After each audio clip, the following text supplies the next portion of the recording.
এক নম্বৰ কোৱেশ্চনটোত আমাক শ্ৰেণী বিভাজন কৰিবলৈ দিছে পৰিমেয় সংখ্যা আৰু অপৰিমেয় সংখ্যাৰ মাজত কোৱেশ্চনটো আমাক এনেকৈ দিছে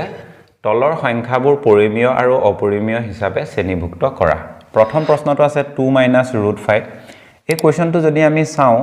√5 টো এটা অপৰিমেয় সংখ্যা কিয় অপৰিমেয় সংখ্যা কাৰণ √5 টো আমি বৰ্গমূল উলিয়ালে এটা গোটা সংখ্যা যেনে ধৰণে 1 2 3 4 এনেকুৱা এটা গোটা সংখ্যা নাপাওঁ যদি আমি ইয়াৰ বৰ্গমূল উলিয়াও তেতিয়া বৰ্গমূলটো দশমিকত থাকিব গতিকে তেনেকে যেতিয়া দশমিকত থাকে তেতিয়া এই ৰুটৰ ভিতৰত থকা সংখ্যাটো কি হয় এটা অপৰিমেয় সংখ্যা হয় √5 ৰ সলনি যদি এনেকে থাকিলে হয় 2 - √16 তেতিয়া আমি কি কৰিলো হয় 2 - √16 টো আমি এনে ধৰণে লিখিব পাৰিলো হয় 4 স্কয়াৰ নেক্সট আমি 2 - স্কয়াৰটোৱে ৰুটটোৱে কেনসেল গৈ 4 থাকিলে হয় তেতিয়া 2 - 4 কৰিলে আমি পাম -2 -2 টোক আমি -2/1 এনেকে লিখিব পাৰিলো হয় 2/1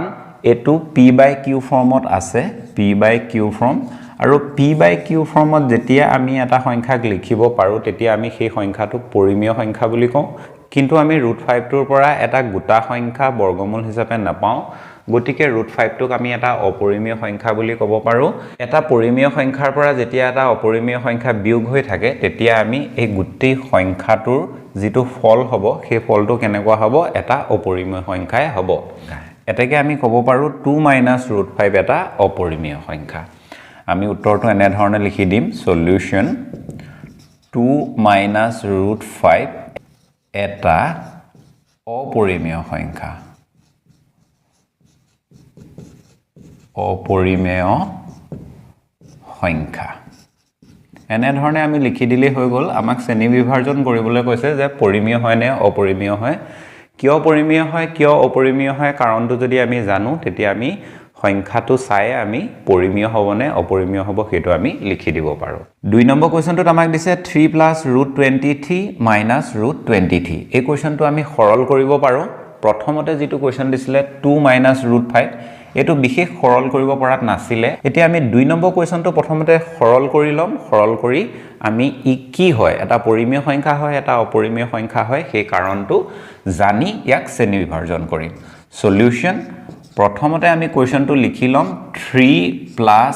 √23 - √23 দ্বিতীয়টো লাইনত যদি আমি এই ব্ৰেকেটটো খুলি দিও 3 + √23 হ'ব -√23 হ'ব √23 এটা যোগত আছে এটা বিয়োগত আছে গতিকে এটো লগত এটো আমি কেনসেল কৰি দিব পাৰো লাষ্টত কি থাকিব অনলি 3 থাকিব 3 টোক আমি p/q ফৰ্মত লিখিব পাৰো কেনে ধৰণে লিখিব পাৰো 3 সমান আমি 3/1 বুলি লিখিব পাৰো এটো p/q ফৰ্মত আছে যত q does not equal to 0 q সমান 0 নহয় q সমান এটা মান আছে কিমান আছে q সমান 1 আছে 1 টো যদি আমি 3 টো হৰণ কৰো তেতিয়া ফাইনালি আমি 3 এ পাম গতিকে 3 টো এটা কি সংখ্যা হৈ যাব পৰিমেয় সংখ্যা হৈ যাব 3 টো পৰিমেয় সংখ্যা হোৱাৰ লগে লগে এই গোটেই সংখ্যাটো এটা পৰিমেয় সংখ্যা হৈ যাব এতেকে 3 + √23 ব্ৰেকেট -√23 এটা পৰিমেয় সংখ্যা এনে ধৰণে আমি লিখি দিলেই হৈ যাব এটো কোৱেশ্চন আমি এনে ধৰণে সমাধান কৰি দেখুৱাব লাগিব দেখুৱাই লাষ্টত আমি এনে ধৰণে লিখিব লাগিব এতিয়া আমি 3 নম্বৰ কোৱেশ্চনটো কৰিম 2√7 / 7√7 দিয়া আছে প্ৰথমতে আমি প্ৰশ্নটো এবাৰ লিখি লম 2√7 / 7√7 নেক্সট আমাৰ কামটো হ'ব এই যেটো কোৱেশ্চন আমাক দিছে এই কোৱেশ্চনটো আমি অলপ সৰল কৰিব পাৰো নেকি হেতু আমি চাব লাগে যদি আমি ইয়াত চাওঁ এই √7 টোৰ লগত এটো √7 আমি কেনসেল কৰি দিব পাৰো এই দুটা কেনসেল কৰাৰ পিছত ভ্যালু কি থাকিব 2/7 থাকিব এটো দেখাত কেনেকুৱা ফৰ্মত আছে p/q ফৰ্মত আছে 2/7 এটা পৰিমেয় সংখ্যা গতিকে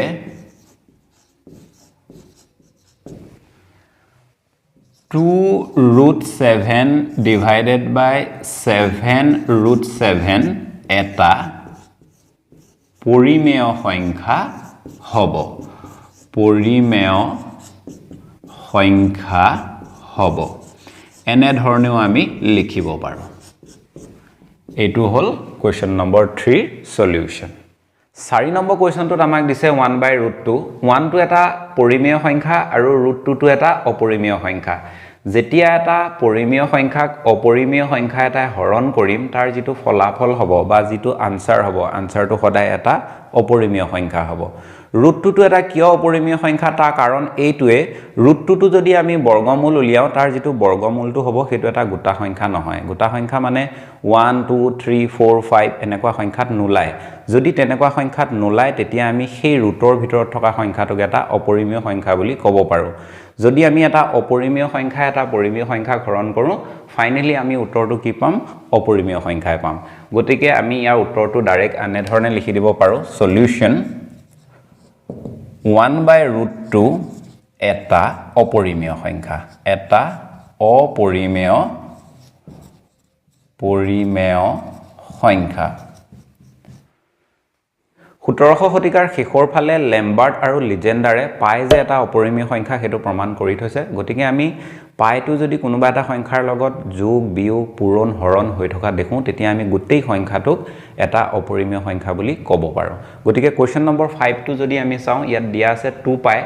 ইয়াত পাই লগত 2 এটা পূৰণ হৈ আছে 2 টো এটা পৰিমেয় সংখ্যা কিন্তু পাইটো কি হল এটা অপৰিমেয় সংখ্যা এটা পৰিমেয় সংখ্যা লগত এটা অপৰিমেয় সংখ্যা যেতিয়া পূৰণ হয় ফাইনালি যেটো ৰিজাল্ট হ'ব ৰিজাল্টটো এটা অপৰিমেয় সংখ্যা হ'ব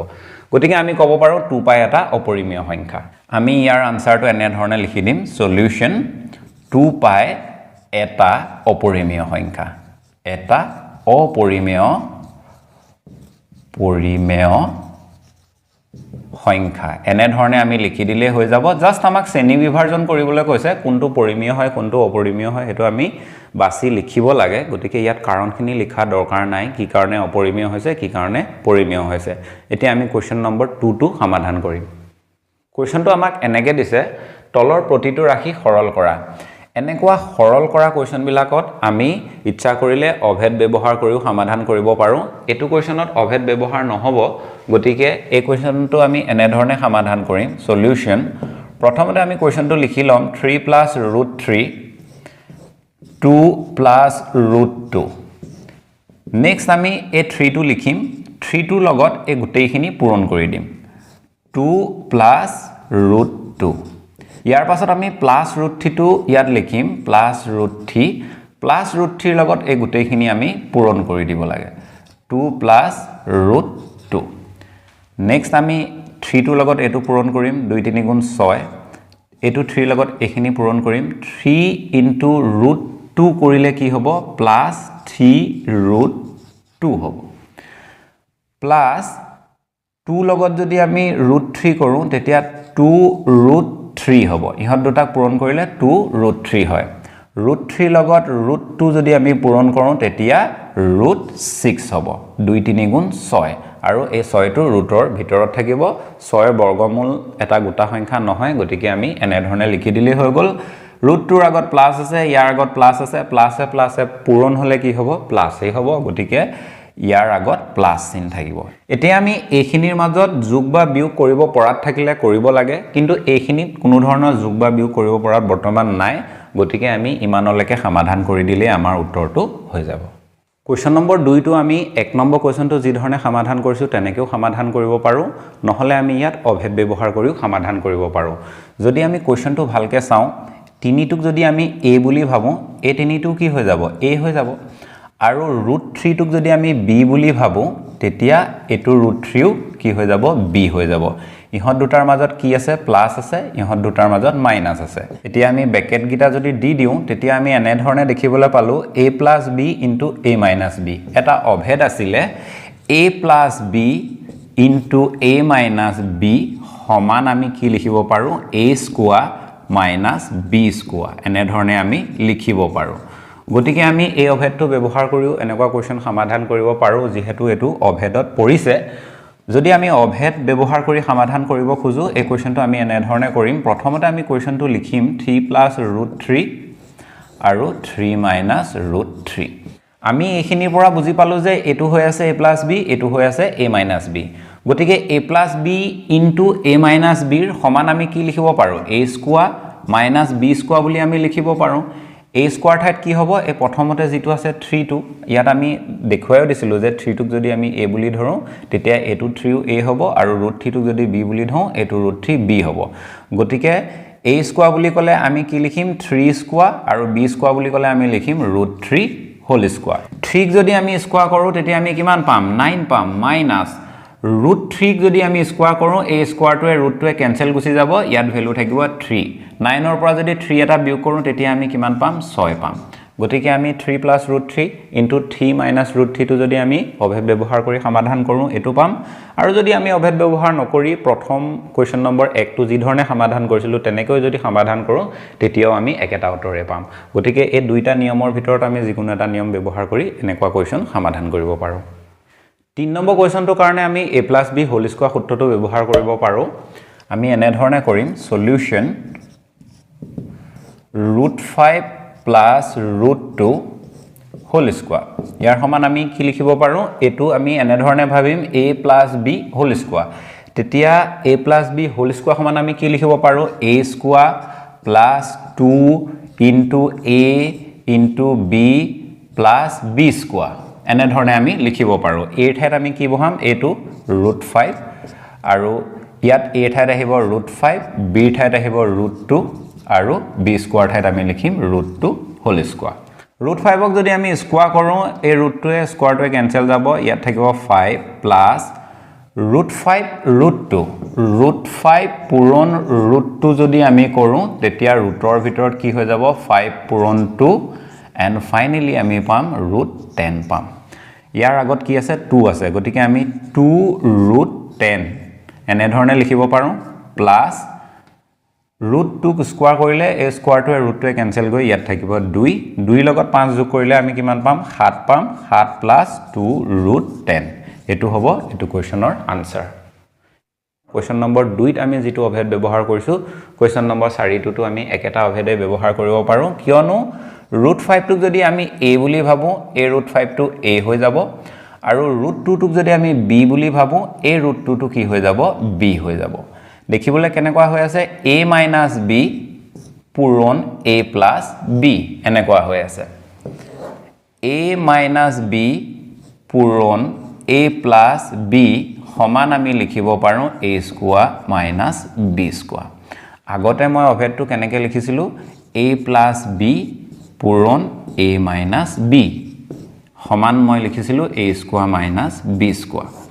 এই দুটা বস্তু পূৰণ হৈ আছে গতিকে এটো যদি আমি আগত লিখো বা এটো যদি আমি পাছত লিখো তথাপিতো তাৰ যেটো অৰ্থ হ'ব বা যেটো মিনিং হ'ব একেটাই হ'ব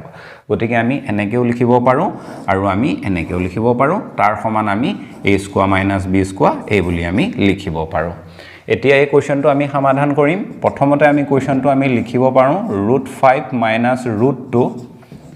√5 plus √2 আমি যদি অভেদটো ব্যৱহাৰ কৰি দিও a স্কয়াৰ - b স্কয়াৰ হ'ব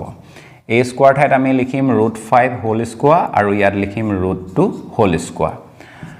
ৰুটে স্কয়াৰে কেনসেল গৈ ইয়াত থাকিব 5 মাইনাস ইয়াত ৰুট আৰু স্কয়াৰ দুইটা কেনসেল গৈ ইয়াত থাকিব 2 5 - 2 কৰিলে উত্তৰটো পাম আমি 3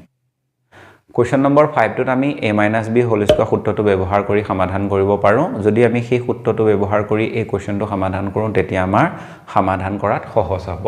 গতিকে আমি সূত্ৰটো ব্যৱহাৰ কৰি সমাধান কৰিম 3√5 - 4√3 হোল স্কয়াৰ প্ৰথমতে হ'ব a square - 2 into a into b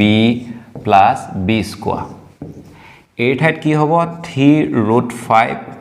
ইয়াত আমি a ঠাইত লিখিম 3√5 b ঠাইত হ'ব 4√3 আৰু b স্কয়াৰ ঠাইত আমি লিখিম 4√3 হোল স্কয়াৰ এতিয়া আমি সমাধান কৰিম 3 যদি স্কয়াৰ কৰো 9 হ'ব এই ৰুটটোৱে স্কয়াৰটোৱে কেনসেল গুচি যাব ইয়াৰ পৰা আমি 5 এটা পাম 5 ৰ লগত যদি 9 টো পূৰণ কৰো 5 9 গুণ আমি কিমান পাম 45 পাম মাইনাস 3 ৰ লগত 4 টো পূৰণ কৰিলে আমি 12 পাম 12 টোৰ লগত যদি আমি এই 2 টো পূৰণ কৰো 2 12 কিমান হ'ব 24 হ'ব √5 আৰু √3 √5 পূৰণ √3 সমান আমি √15 পাম গতিকে আমি 24 ৰুট 15 বুলি লিখিব পাৰো প্লাস 4 টুক যদি আমি স্কয়াৰ কৰো 16 পাম ৰুটে স্কয়াৰটোৱে কেনসেল গৈ ইয়াত কি থাকিব 3 থাকিব 16 ৰ লগত 3 এটা আমি পূৰণ কৰিব লাগিব 3 16 কিমান হ'ব 48 হ'ব এই দুইটাক আমি যোগ কৰিব পাৰো কিয়নো এই দুটা সদিশ পদ হয় যাক আমি ইংলিছত লাইক টাৰ্ম বুলি কওঁ 48 plus 45 আঠে পাছে 13 3 হাতে জমা 1 4 4 8 একে কিমান হ'ব 9 হ'ব গতিকে আমি লিখিব পাৰো 93 minus 24 root 15 এটো হ'ব এই কোৱেশ্চনটোৰ সমাধান কোৱেশ্চন নম্বৰ 6 সলিউশন প্ৰথমতে আমি কোৱেশ্চনটো লিখি লব লাগে √7 - 6 √3 - √7 নেক্সট আমি √7 টো লিখিম √7 ৰ লগত এই গুটেটো পূৰণ কৰি দিম তাৰ পিছত -6 টো লিখিম -6 ৰ লগত এই গুটেখিনি পূৰণ কৰি দিম √3 - √7 √3 - √7 নেক্সট আমি ইহত দুটাক পূৰণ কৰিম 7 এ 3 এ পূৰণ কৰিলে কিমান হ'ব 21 হ'ব 21 টো ৰুটৰ ভিতৰত থাকিব আৰু 7 ৰ লগত 7 টো যদি পূৰণ কৰো √7 পূৰণ √7 সমান কিমান হ'ব 7 হ'ব কাৰণ √x পূৰণ √x = x হয় ঠিক তেনে ধৰণে √7 * √7 কৰিলে = হ'ব 7 গতিকে আমি ইয়াত লিখিব পাৰো -7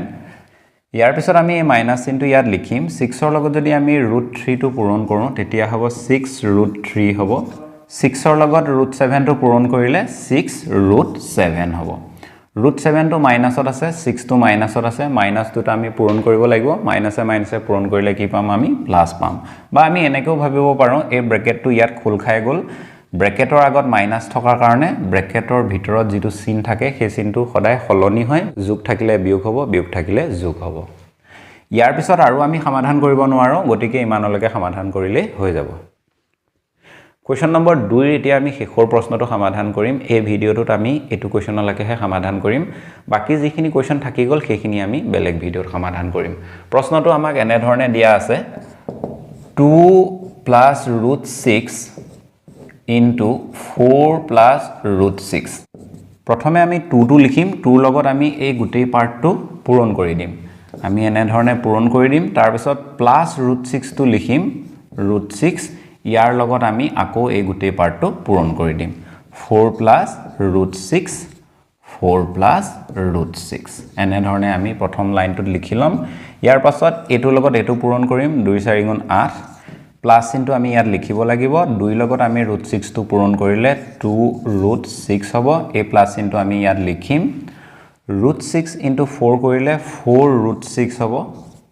√6 ৰ লগত যদি আমি এই √6 টো পূৰণ কৰো √6 * √6 = আমি কিমান পাম 6 পাম 6 ইয়াত প্লাস চিন আছে গতিকে আমি প্লাস চিনটো লিখিব পাৰো কাৰণ ব্ৰেকেটৰ আগত কি চিন আছে প্লাস চিন আছে যদি প্লাস চিন থাকে ব্ৰেকেটৰ ভিতৰত থকা চিনৰ কোনো ধৰণৰ হালহলনি নহয় প্লাস আছিল গতিকে আমি কি পাতিলো প্লাস চিন পাতিলো 8 ৰ লগত যদি আমি 6 টো পূৰণ কৰো কিমান হ'ব 14 হ'ব 14 প্লাস 2টা √6 আৰু 4টা √6 2টা √6 ৰ লগত 4টা √6 যদি আমি যোগ কৰি দিও তেতিয়া কিমান হ'ব 6টা √6 পাম আমি এটোৱে হ'ব এই প্ৰশ্নটোৰ সমাধান